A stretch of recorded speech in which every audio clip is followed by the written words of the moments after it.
오늘은 우리 교회만이 아니라 또 한국 교회만이 아니라 전 세계 모든 교회가 전통적으로 지켜오는 성서 주일입니다. 하나님께서 우리 인간에게 주신 선물들이 굉장히 많습니다. 우리 인간을 위해서 먼저 하나님은 창세기에 보면은요, 1장 가운데 보면 6일 동안에 창조하는데 먼저 모든 것들을 다 만들어 놓으세요. 이 모든 것들을 다 만들고 제일 마지막에 그 위에 인간을 만들어요.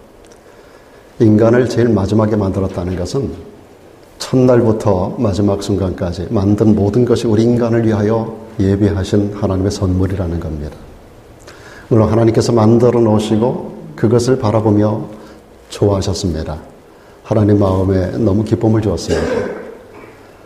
그런데 여러분, 사실은 하나님께는 이런 피조물이 사실은 아무 의미가 없습니다. 하나님은 영적인 분이고 영이시기 때문에 이런 육신에 속한 삼라만상이 하나님에게는 아무 의미가 없는 겁니다. 이 모든 것들은 사실상 우리 인간을 위하여 예비된 것들입니다. 언젠가 제가 어항 얘기를 했습니다만은 어항은 물고기를 위한 거잖아요. 근데 물고기를 제일 먼저 갖다 집어넣지 않아요. 물고기를 사다가 넣기 전에 모든 조건을 다 준비해 놓습니다. 어항부터 시작해서 그 안에 모든 모래, 여러 가지 애들이 놀 수 있는 장난감, 그리고 그 물의 수온과 여러 가지 물의 그 여러 가지 알칼리성이라든지 이 모든 것들을 전부 다 준비해 놓고 최종적으로 물고기를 사다가 거기다 집어넣는 겁니다. 이 어항은 물고기를 위한 거예요. 물론 거기서 뛰어노는 수영하고 있는 그 물고기를 바라보면서 주인은 기뻐하는 겁니다. 마찬가지예요. 우주 만물을 만드신 모든 것들은 최종적으로 우리 인간을 마지막으로 그곳에 만들어 놓으시기 위해서 준비된 모든 하나님의 선물들이에요. 그런 이 모든 것들을 바라보며 하나님이 기뻐하는 겁니다. 이 원리가 똑같은 거예요. 그래서 하나님께서 우리 인간을 위해서 모든 만상을 다 선물로 주신 거예요. 그런데 여러분, 이 모든 것들은 다 육적인 것들입니다. 제한적이고 한계가 있어요. 세상에서만 존재하는 것들입니다. 최종적으로는 다 이 하나님의 영원성 앞에서 없어질 것들입니다. 그렇다면 하나님이 주신 가장 값진 귀한 선물이 무엇일까요? 영원히 없어지지 않는 하나 유일한 선물이 있습니다. 그게 바로 성경입니다. 성경은 영과 육을 넘나드는 시대와 모든 역사를 초월하는 능력을 가지고 있어요. 성경은 곧 하나님의 말씀입니다. 이 말씀만이 우리 인간에게 주어진 가장 위대한 하나님이 주신 선물인 것입니다. 성경은 우리가 하나님의 말씀이라고 말하잖아요. 세상에는 많은 종교가 있습니다. 그리고 그들이 나름대로 붙들고 있는 경전들이 많이 있습니다. 저는 성경을 경전이라고 말하지 않아요. 많은 종교들은 그들의 종교를 세우는 과정 속에 경전을 만들어 놨습니다만 이 모든 것들은 사람의 작품들이에요.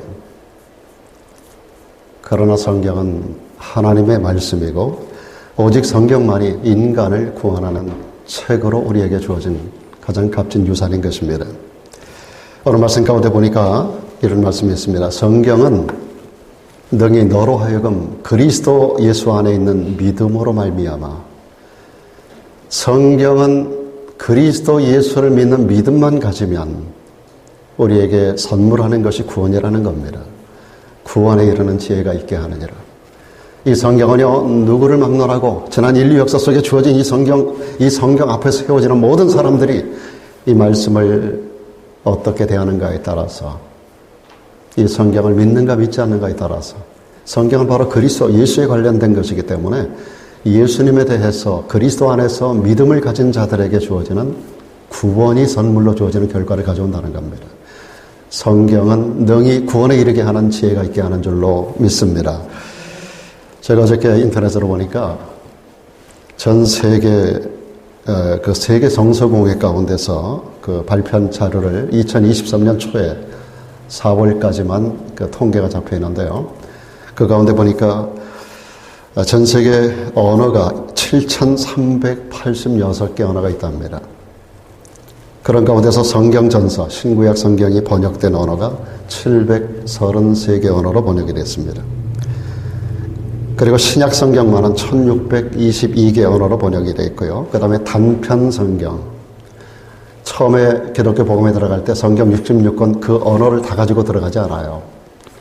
쪽복음 혹은 단편 성경, 단편 복음이라 그래가지고 우리나라도 누가복음이나 마가복음이나 요한복음이나 마태복음이나 이렇게 하나씩 중국 땅에서 번역을 해가지고 서투른 번역이죠. 그 성경을 가지고서 들어가는 겁니다. 이렇게 단편 성경으로 번역된 게 전 세계 1255개 언어로 번역이 되어 있습니다. 그래서 모두 3610개 언어로 성경이 번역돼서 전 세계인에게 보급되고 있습니다. 그렇다면 7386개 언어 가운데 3610개 언어로 번역이 됐다면 아직까지도 번역되지 않은 언어가 3776개 언어가 번역이 되지 않고 있습니다. 절반이 넘는 언어로 아직까지 번역이 되지 않은 가운데 있는데 인구수에 비례하는 것은 아닙니다. 인구수에 비례하는 건 아니고 이 3776개 언어가 소수민족들의 언어입니다. 지금도 땅끝까지 복음이 증거되기 위해서 지금도 미전도 종족들에게 수많은 선교사들이 목숨을 걸고 지금 들어가서 선교하고 있지 않습니까? 언어는 있는데 문자가 없는 그런 지역도 있고요. 그래서 그들에게 복음을 전하는 일이 굉장히 어려운 상황 가운데 있는 그런 그 지구 끝에 있는 그런 소수민족들의 언어가 아직까지 그래도 그 언어가 전체 언어 가운데 절반을 넘는 언어가 아직까지 존재하고 있는데 이 언어를 사용하는 인구가 지금 전 세계 2억 100만 명 정도에 이른다고 합니다. 그러니까 80억 인구 대부분의 사람들이 성경을 소리칠 수 있는 언어로 다 번역이 되어 있고요. 지금 땅 끝에 있는 그러한 소수민족들, 소수종족들, 언어 수로는 그들의 숫자가 훨씬 더 많지만 그러나 인구 수로는 2억이 간 넘는 그런 정도 숫자만이 자기들의 언어로 성경을 지금 갖고 있지 못하다라고 하는데 지금도 끊임없이 세계 성서공회를 통해서 계속 성경이 그들의 언어로 부분적이지만 번역되는 과정에 있다라고 하는 말을 보고하고 있습니다. 오늘 본문에서 말씀하고 있는 모든 성경은 하나님의 감동으로 된 것입니다. 이것이 우리를 교훈하고 때로는 책망하고 바르게 하고 의로 교육합니다. 그렇게 해서 만드는 최종적인 목적이 있습니다. 성경에 기록된 목적은요, 우리를 하나님의 사람으로 만드는 거예요. 그래서 우리로 하여금 모든 선한 일을 행하기에 합당하고 아름다운, 그래서 하나님이 창조한 피조물로서 하나님이 디자인하신 인간의 본 모습, 그 모습을 만들어주게 하기 위해서 우리 하나님께서 우리 인간을 위하여 주신 최고의 선물이 바로 성경이라는 겁니다. 하나님의 사람으로 온전케 만들어서 모든 선한 일을 행하기에 온전하게 함으로 인간다운 인간. 하나님이 태초에 인간을 만드신 처음 인간 창조하셨던 그 디자인하신 그 하나님의 계획이 있잖아요. 그 목적을 이루게 하기 위해서 우리 하나님께서 우리 인간에게 성경을 주셨다라고 하는 것입니다.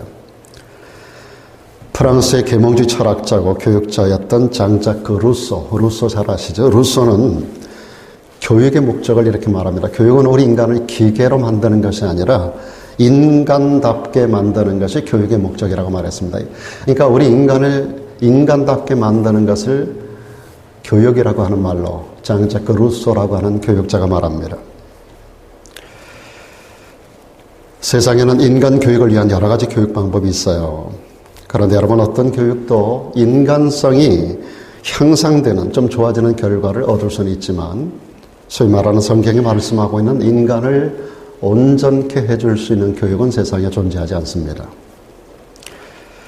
사람들이 온전케 되는 것은 세상적인 교육에 의해서 사람이 온전해지는 게 아닙니다.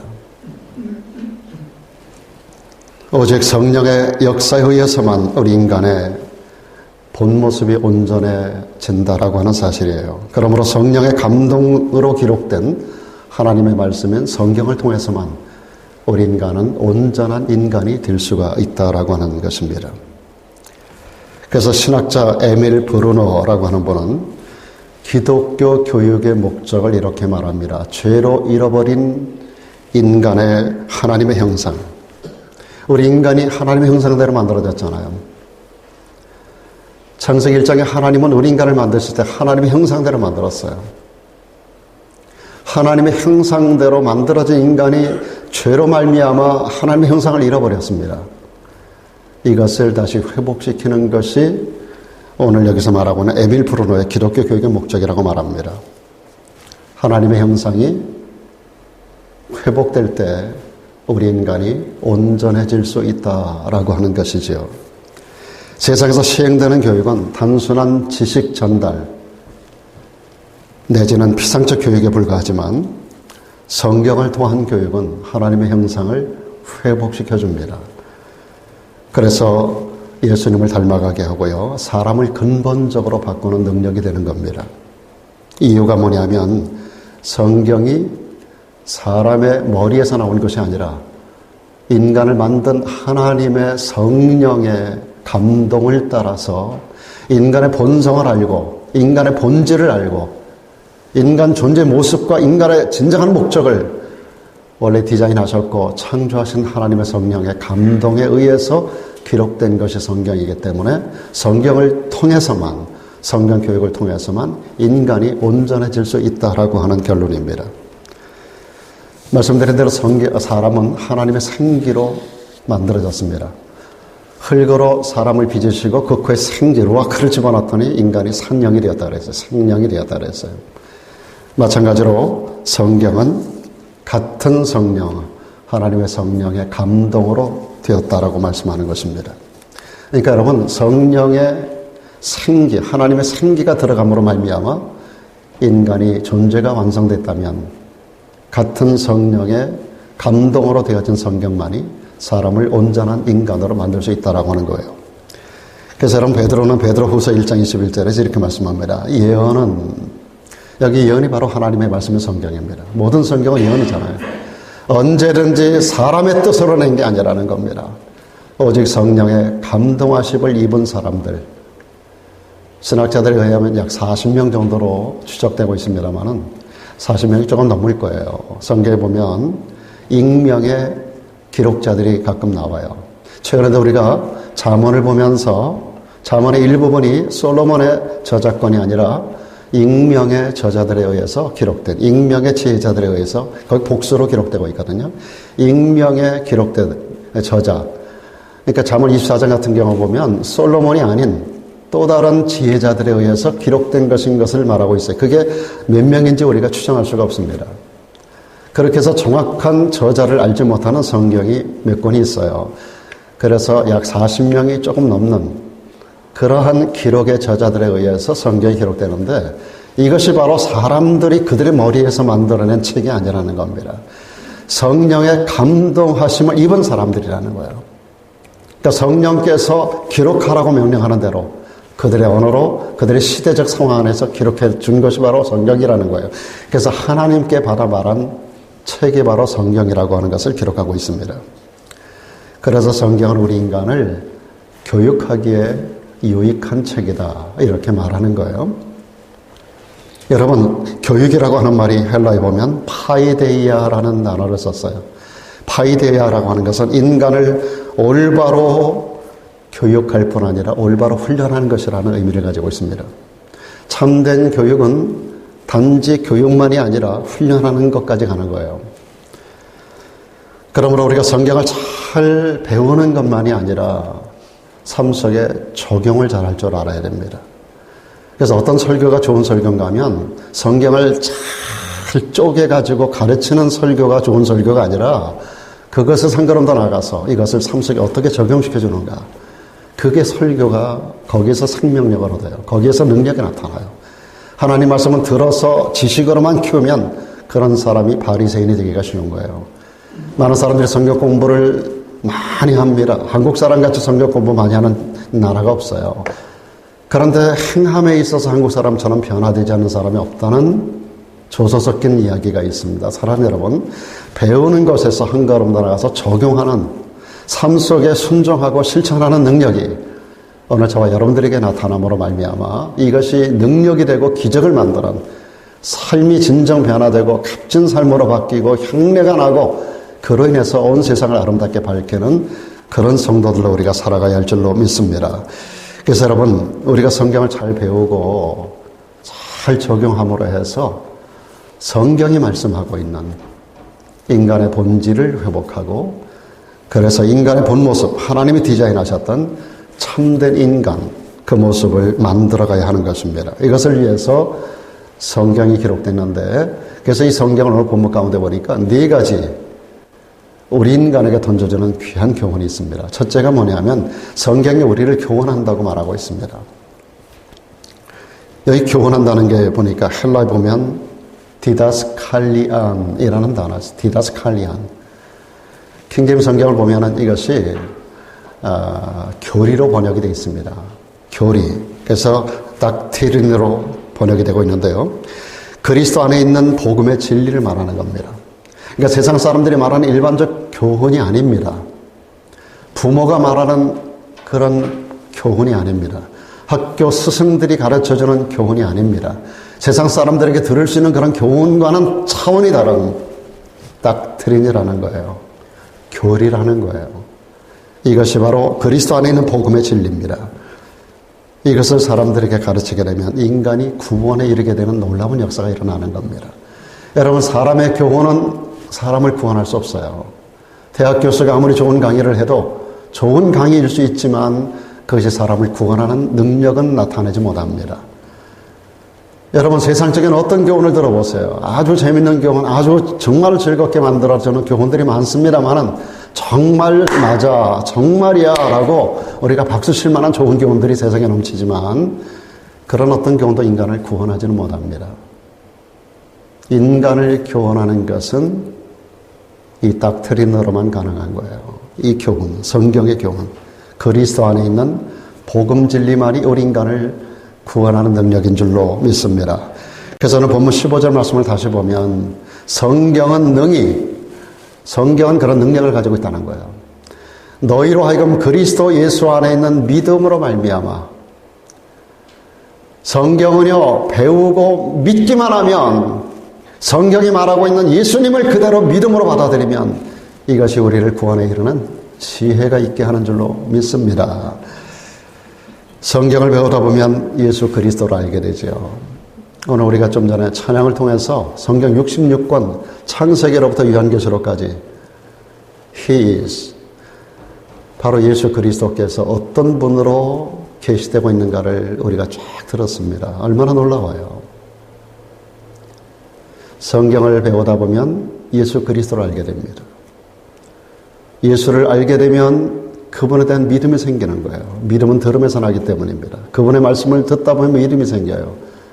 이 믿음이 생기다 보면 그것이 우리를 구원의 길로 인도해 가는 것입니다. 성경은 예수를 말하고 예수는 우리에게 믿음을 주고 그 믿음이 우리를 구원하는 능력인 줄로 믿습니다. 이것이 오늘 성경 본문이 우리들에게 말씀하는 전체적인 틀이에요. 이런 원리 가운데서 성경이 기록되고 있는 거예요. 성경이 누구를 말하는가? 예수를 말합니다. 예수를 뭘 얘기하는 건가? 그분이 우리를 구원하는 놀라운 역사를 창세기로부터 요한계시록까지 예언되고 계시된 것들이 현장 가운데 나타나셨고 역사 속에서 실천되어진 이 모든 것들이 우리들에게 주시는 말씀이 우리에게 믿음으로 우리가 화답하게 되면 그것이 우리를 구원하는 능력으로 나타나게 된다는 것입니다. 제가 워싱턴에 있을 때 한 교회 집사님에게서 이런 간증을 들었어요. 원불교를 오랫동안 믿는 그 가정에 이 여자 집사님이 처녀로 그 집에 시집을 갔어요. 참 핍박도 심하고 어려운 가운데 있다가 남편을 설득해가지고 집에서 분리해내기 위해서 이 아내가 자기 남편에게 미국 유학기를 선택하게 했어요. 그래서 이제 미국으로 결혼해서 얼마 안 돼가지고 바로 들어와서 어렵게 해서 이제 미국에서 유학을 하고 여기서 닥터 디그리를 하고 자 그런 과정 속에서 이제 아이를 낳았어요. 근데 아이가 한 5살쯤 됐는데 그 엄마 교육이 참 중요하잖아요. 여러분 열왕기서를 보게 되면 특별히 북왕국과 남왕국이 기록되어 있는데 북왕국의 왕들이 쭉 이름이 나타날 때마다 어머니 이름이 하나도 나오진 않아요. 근데 남왕국에는 그 어머니 이름들이 전부 다 기록이 되어 있어요. 남왕국의 19대 왕들이 계속 이어져 나가는 가운데서 그들의 어머니 이름들이 전부 함께 더불어 기록이 되어 있단 말이에요. 그 이유가 뭐냐 하면 엄마의 영향이 얼마나 큰가. 그 어머니가 어떤 성향을 가지고 어떤 믿음을 가졌는가에 따라서 그 아들이 어떤 정체를 펼쳤는가가 쭉 전개되는 거예요. 한 집안의 자녀 교육은 어머니가 담당한다는 거예요. 굉장히 중요한 거예요. 어머니의 교육법이 얼마나 중요한지 몰라요. 그래서 이 엄마가 남편은 원불교 신자고 아주 골수 그 불교 가족인데 거기서 분리시켜가지고 미국에 와서 이제 교회를 열심히 이제 아이를 낳아서 데리고 다니면서 교육하지 않았겠어요? 근데 그 교회에서 이제 그 유아원을 운영하는데 아이를 거기에 넣어서 교육을 시킵니다. 아이가 교회 가서 뭐 배우겠어요? 어느 날 아빠 저녁에 퇴근해서 왔는데 아빠에게 밥을 먹으려고 식탁에 앉았는데 아빠 우리 기도하고 밥 먹자고. 그러니까 아빠가 딸이 얼마나 귀엽고 사랑스러워요. 무남동녀 외딸인데 그래가지고 그래 너가 기도할래? 그랬더니 자기가 기도하겠다고. 그래서 이 어린 딸이 기도하는데요 눈물을 흘리는 거예요. 아빠가 하나님을 안 믿으니까 눈 뜨고 딸내미 기도하는 걸 보는데 눈물을 막 흘려가면서 우리 아빠가 예수님을 안 믿어서 지옥 가게 생겼다고. 그게 처음에 아빠에게 충격을 주었어요. 교회 가서 이따위만 배운다는 그런 이제 반발 심리를 가져왔잖아요. 근데 아이의 기도가 계속되는 거예요. 절절히 구구절절히 쏟아내는 그 말 속에서 성령이 그날에 역사하셨어요. 사람의 마음은 하나님의 영이 움직이는 줄 믿습니다. 그 기도 중에 그 딸아이의 그 기도 중에 이 아빠의 마음이 처음에는 어게인스트하는 마음이 생겼지만 계속되어지는 가운데서 충격이 오는 거예요. 그래가지고 그날에 자기도 모르게 눈물이 나는 거예요. 딸이 기도하는데. 그리고 나서 아빠의 마음이 움직여서 그다음부터 아빠도 교회 한번 가볼까? 그래가지고 이제 교회를 다니기 시작하다가 주님을 만났어요. 주님을 만났는데 이 친구가 얼마나 뜨겁게 변화가 되는지. 그래가지고 집에 한국에 어머니 아버지 전도해야 되겠다고 한국에 전화를 해가지고 어머니 아버지 지금 여기 우리 집 큰일 났으니까 빨리 좀 들어오시라고. 집안에 큰일 났다는 얘기를 듣고 어머니 아버지가 그냥 만사 제껴놓고 후닥닥 들어오신 거예요. 무슨 일이냐고 어머니 아버지가 들어오셨는데 어머니 아버지한테 그동안 있었던 일을 자세하게 자초지종 쭉 들어놓으면서 이제 우리 예수님 믿어야 된다고. 한참을 시비하다가 어머니 아버지가 결국 그렇게 말씀하셨어요. 딸내미도, 며느리도 예수 믿고, 손녀딸도 예수 믿고,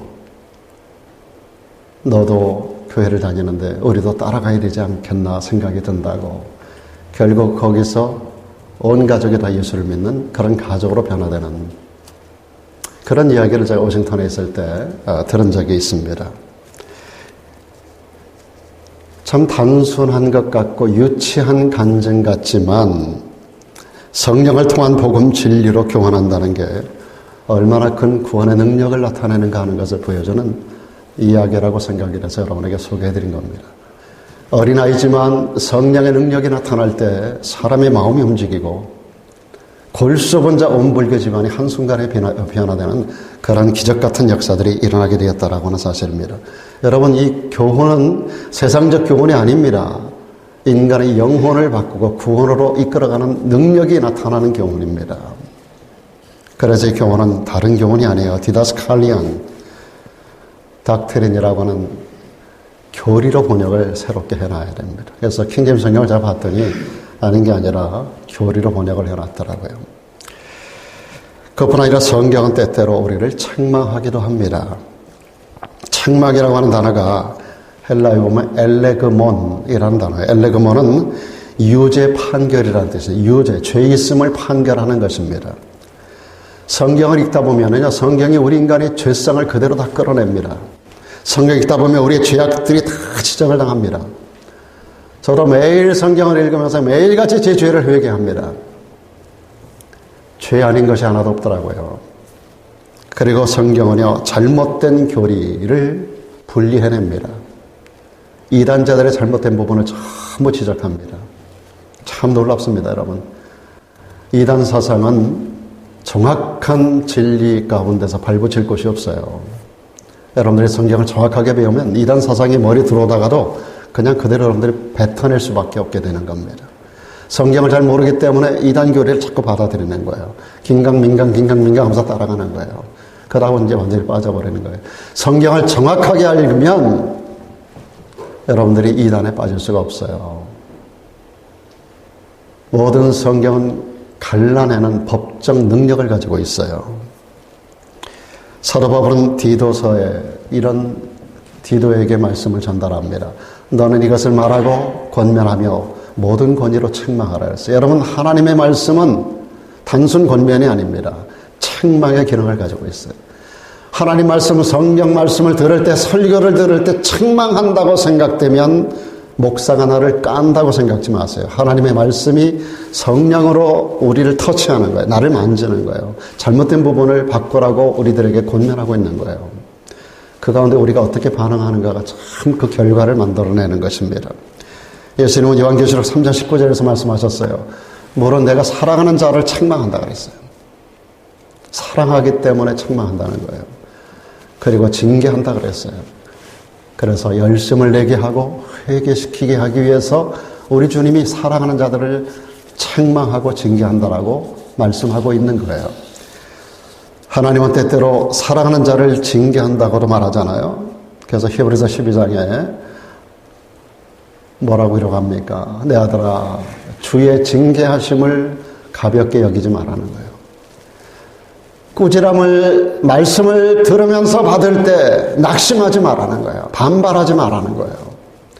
주께서 사랑하는 자이기 때문에 징계한다는 거예요.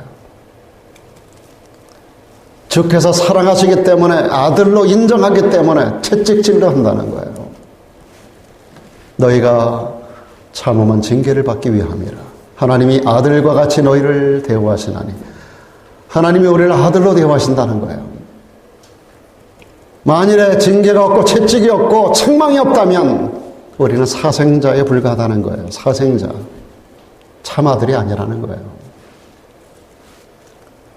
이 말씀이 여러분들에게 이해가 되고 깨달음이 되고 말씀을 받는 우리의 삶의 모습을 다시 조율하는 그러한 측정치가 다시 한번 바로 세워지는 그런 시간이 되시기를 바랍니다. 하나님은요, 한때 일생을 하나님의 뜻대로 살았지만 한때 어떤 악한 일로 범죄했었던 다윗, 그거 그냥 넘기지 않았어요. 바로 말씀으로 책망하셨어요. 여러분, 말씀은 사람을 통해서 전달되는 거예요. 하나님의 말씀이 오늘 김 목사 통해서 여러분에게 전달되듯이 하나님의 말씀이 사람을 통해 전달되는 거예요.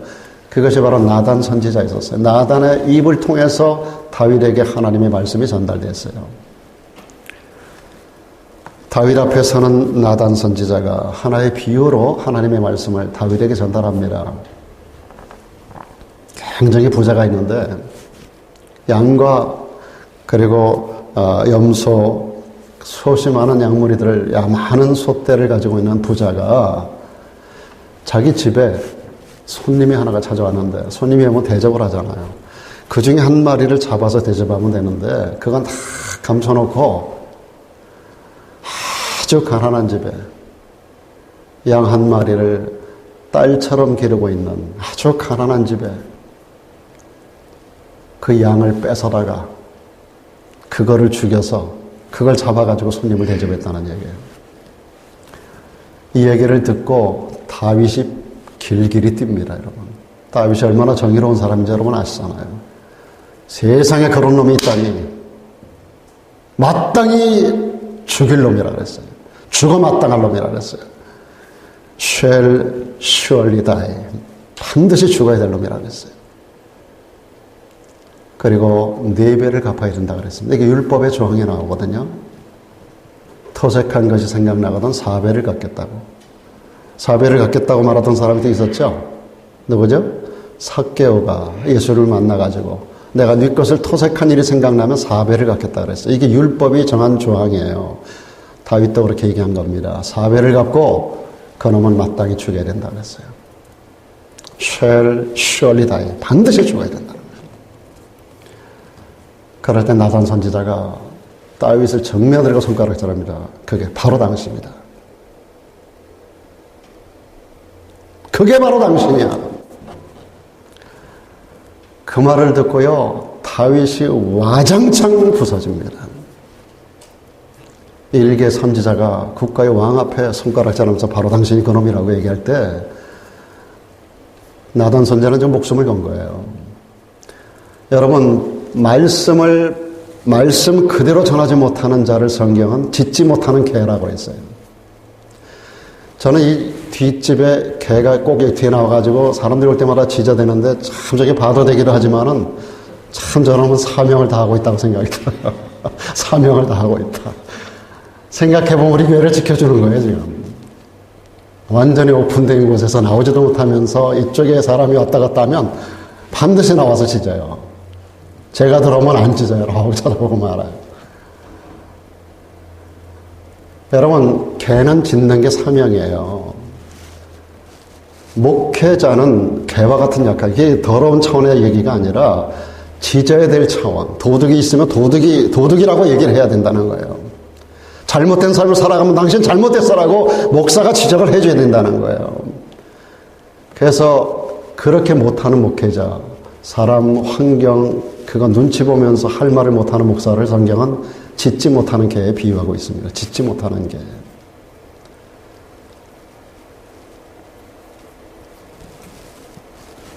오늘 나단 선지자가 바로 그랬어요. 당신이 그 사람이야. You are the man. 당신이 바로 그 사람이야. 이렇게 나단 선지자가 담대하게 다윗을 책망할 수 있었던 것은 그가 전한 말이 자기의 말이 아니라 하나님의 말씀이기 때문에 전한 거예요. 저도 때때로 여러분에게 어떤 말씀을 하고 싶지 않은 게 있어요. 괜히 얘기했다가 그냥 은혜가 미움받을까. 왜 내가 이 얘기 뭐하러 할까? 그냥 좋은 얘기 짤대면 깡단하고 짤대고 이런 소리만 하면 참 좋겠다라고 생각될 때가 있어요. 근데 그게 아니에요. 하나님은 다윗이 살인과 간음을 저질렀기 때문에 다윗의 집에 칼이 영영이 떠나지 않을 것을 선언하셨습니다. 나단으로부터 하나님의 무서운 책망과 징계를 받았던 다윗, 그 순간에 꼬꾸라집니다. 이게 다윗의 위대함이에요. 여러분, 책망하는 하나님의 말씀을 들을 때 책망을 왜 합니까? 그 사람을 바꾸게 하기 위해서, 회개로 이끌어내기 위해서 책망하는 거 아니에요? 하나님이 책망하는 이유는 우리를 회개하라고 하는 거예요. 그래서 다윗이 그 전형적인 이상적 모습을 보여줘요. 그래서 다윗이 위대한 사람이 된 거예요. 그 나단 선지자 앞에서 꼬꾸라집니다. 하나님 앞에 엎드린 거죠. 그리고 회개합니다. 금식하고 회개를 선언하고 완전히 무너져요. 그리고 하나님의 용서를 얻게 됩니다. 하나님은 마지막까지 다윗을 사랑하셔서 회개 기회를 주셨고 그를 결국은 죽음에서 건져내셨습니다. 그리고 그를 회복시켜 주셨어요. 이게 책망케 하는 하나님의 말씀의 목적인 것입니다. 세 번째로 뭘 얘기했는가 하면 성경은 우리를 바르게 해준다는 겁니다. 바르게 한다는 것이 헬라에 보니까 에파노르도신이라 그래가지고 추를 바로 세운다. 똑바로 놓는다. 비뚤어진 것을 똑바로 놓는다. 그런 뜻이에요. 우리를 진리의 사랑으로 바로잡아주고요. 그 길로, 진리의 길로, 바른 길로 매진해서 갈 수 있도록 도와준다는 의미입니다. 여러분, 다니엘 12장에 보면 이런 말씀이 있어요. 지혜 있는 자는 궁창의 빛과 같이 빛날 것이요. 많은 사람을 옳은 대로 돌아오게 한 자는 별과 같이 영원토록 비출 것이라고 말씀하고 있습니다. 사랑 여러분, 많은 사람을 옳은 대로, 바르지 못한 길을 가는 사람을 옳은 길로 바로잡아서 옳은 길로 가게 하는 잘못된 잘못된 저울을 다시 잡아주는 그 역할을 한 사람, 이런 사람이 하늘의 별과 같이 영원토록 비추어지는 영광을 얻게 된다는 것입니다. 예수님은 주님을 모른다고 부인했던 사람, 3번이나 부인하고 주님을 떠나서 갈릴리 바다 가서 고기나 잡고 있었던 베드로, 그를 주님은 포기하지 않고 찾아가셨어요. 그리고 말씀을 조곤조곤 가르쳐 주십니다. 그리고 주님 발 앞에 꼬꾸라지게 합니다. 그리고 그에게 새로운 사명을 위임하십니다. 요한복음 마지막 21장에 3번에 걸쳐서 기록된 이 말씀, 우리 주님께서 최종적으로 그에게 회복시켜 주시고 내 양을 먹이라고, 내 양을 치라고 말씀하시며 사명을 새로 회복시켜 주십니다. 바로 잡아주는 거예요. 잘못된 길로 가면 안 된다는 거예요. 지금 네가 여기 있을 때가 아니라는 거죠. 미국의 한 백인교회 목사님이요. 백인교회 한 목사님이 공명심에 사로잡혀서 정치의 뜻을 두고 정계에 입문하신 분이 있습니다. 이분이 하원 의원에 당선이 됐어요. 야심차게 의정 활동을 시작합니다. 주변에 친구들이 말립니다. 너에게 주신 하나님의 사명이 그거 아닌데 왜 그 길로 가느냐고. 친구들을 통해서, 친구 목사님 통해서 끊임없이 이야기가 되고 성령께서 그의 마음을 계속해서 터치합니다. 그게 너의 갈 길이 아니라고. 정치가 죄는 아니지만 사람마다 주신 하나님의 사명이 있는데 그 자리를 떠나서 이 길은 너의 길이 아니라고 하는 말씀들을 계속 사람을 통해서, 성경을 통해서, 감동을 통해서 계속 주시는 거예요. 그런데도 별로 그런 데 관심을 갖지 않고 오직 세속적인 영광을 얻는 데만 관심을 갖고 그 길로 갑니다. 마리 목사지 완전히 불신자와 똑같은 모습으로 세상 살아가면서 사회적인 명성과 출세만을 목적하고 살아가고 있었습니다. 이번에 어느 날 저녁에 미팅을 마치고 술이 강하게 취해가지고 집에 돌아왔어요. 또 딸입니다. 그 집에 딸아이가, 어린아이가 있었는데 아이가 이제 글을 한참 읽을 수 있는 그런 나이가 됐어요. 처음에 이제 글을 이제 깨우치고 하는 나이가 됐는데 아빠한테 와서 아빠, 나 글 읽을 줄 안다 라고 얘기하니까 아빠가 뭐 정말 눈에 넣어도 아프지 않은 그런 딸아이인데 이 아이가 아빠에게 와서 글을 읽을 줄 안다고 그러니까 한번 읽어보라고. 그랬더니 이 녀석이 집에 원래 목사의 가정이니까 성경책을 보지 않았겠어요. 조그만 성경을 펴놓고 성경을 아빠 앞에서 읽는 거예요.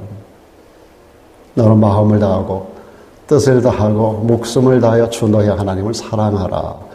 또박 읽는 거예요. 그런데요, 그 말씀이 하나님의 음성으로, 말씀 자체가 하나님의 음성이고 하나님이지만 그 아이를 통해서 전달되는 하나님의 음성이 그의 심령을 때리기 시작을 했어요. 너 지금 하나님을 사랑하지 않고 누구를 더 사랑하고 있니? 명예를 사랑하니? 물질을 사랑하니? 무엇을 사랑하니?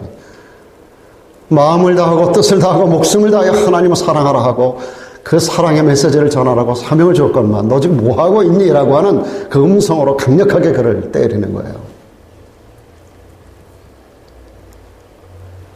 술김에 아이를 물리고 다른 방으로 들어가서 무릎을 꿇습니다.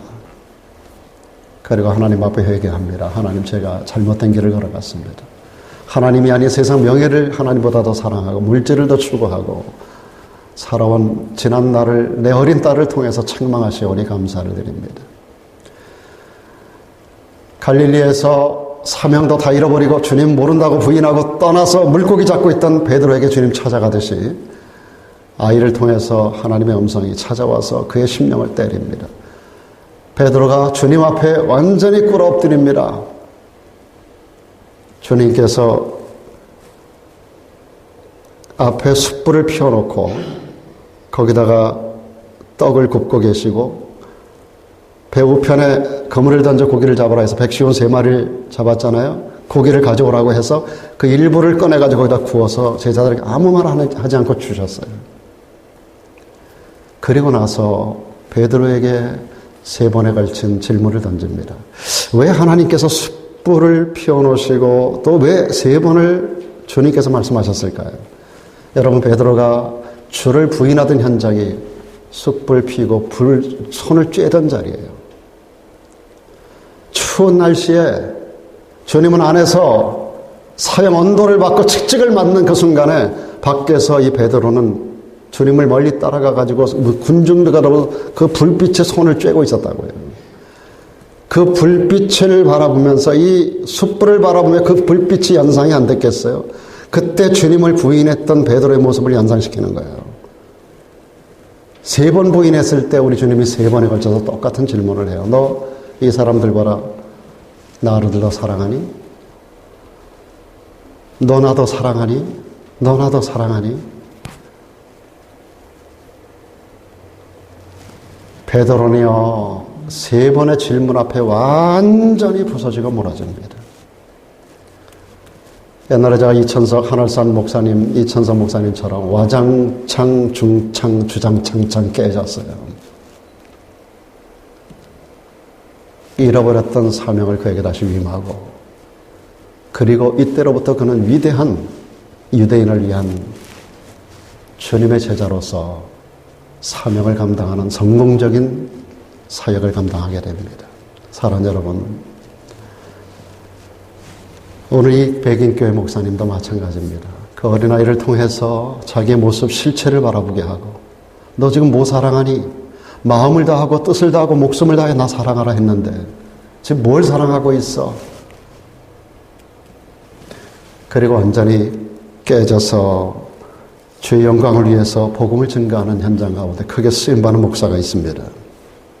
이렇게 성경은 우리의 잘못된 걸음을 바로 잡아주고 바른 길을 걷게 하는 능력이 있는 것입니다. 마지막으로 성경은 우리를 의로운 사람으로 교육해 줍니다.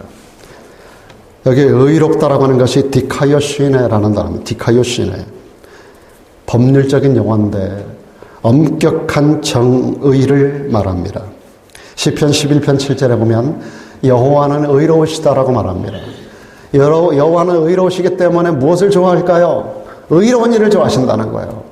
정직한 자를 좋아하신다는 거예요. 그래서 정직한 자, 의로운 자는 하나님의 얼굴을 배울 수 있게 해준다는 겁니다. 또 여러분 로마서 3장 24절에서 바울이 말합니다.